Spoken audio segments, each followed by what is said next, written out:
حماس مجاهدینو سره اوس هم الحمدلله بندیان شته، 200 بندیان دي. هغې کې یو څو ښځې خوشې کړلې، دومره متاثرې وې، یعنې کېدلی سي الله هغه څو ورځو زندان کې دوی دومره متاثر کړي چې ایمان یې الله نصیب کي. بیا دوی خو میډیا باندې بندیز ولګو چې هغه خلک دې نه غږیږي. موږ سره طالبانو ښه مثال د نن عصر دپاره، موږ سره په افغانستان کې یو بریکډال په نامه یو چا زندان تیر که امریکایانو کې، الله یې ایمان نصیب که که نه. څوک دې د دې فکر نه کوي چې غلام څه معنا، غلام نه دوی چې کوم تعریف کوي ټولنې ته چې غلام دا معنا چې اسلام د ظلم دین. ښه مثال یې دا ده، یو طالب دې موږ ته راوښیي چې په تیرو 20 کلونو کې د کفر زندان تیر کړی، له ګوانتانامو نه رانیولي، د ابوغریب نه رانیولي او تر بګرامه پورې. یو مجاهد دی د کفر طرف ته ورغلی، بیرته چې له زندانه راخلاص سوی، دا خو څه کوي چې ګرا پې ټیټ سوی، دا لا ډېر په جذبو په ولولو راوتلی.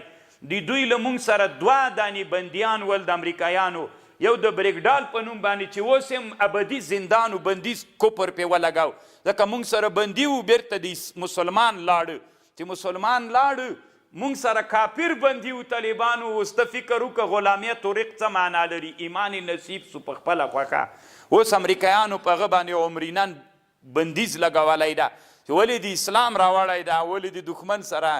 د طالبانو ښه مثال د اسلام د چا دین ده، د غلامیت په بحث کې اسلام د چا دین ده، د مرحمت او د انسانیت دین ده. بل طالبانو دغه ټومیټویټکس جبریل عمر چې دلته په کابل کې ګرځي را ګرځي، اوس هم په کابل کې دا نړیوال پوهنتون کې فکر کوم استازیم کوي، دلته کور ده، له خپل وطن نه دلته راغلی، استرالیا یې دلته اوسیږي. موږ سره یو زنداني و، وړکی زنداني م نه و، امریکایانو د دې دپاره رالیږلی و چې د افغانستان د خلقو ذهنونه د طالبانو په ضد، د اسلام په ضد او د کفر په دفاع کې.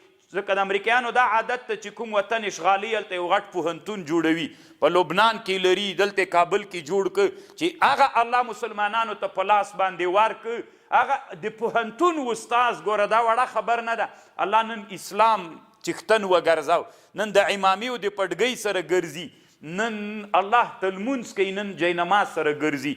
نو خدای یو ښه مثال ده چې غلام په اسلامي ټولنه کې غلام څه معنا لري. که د غلام بد تعبیر وای، غلام بده معنا درلودلی، ودې ګوري چې موږ سره په زندان کې چا چې وخت تیر کړی ده، په نن عصر کې ژوندی مثال دا ده چې 2 کاپیرانو موږ سره په زندان کې وخت تیر که او د دواړو زندانیانو ایمان هم نصیب سو. دومره له موږ نه متاثر دي چې ځي نه بیرته، اوس همدلته پروت ته ځي نه.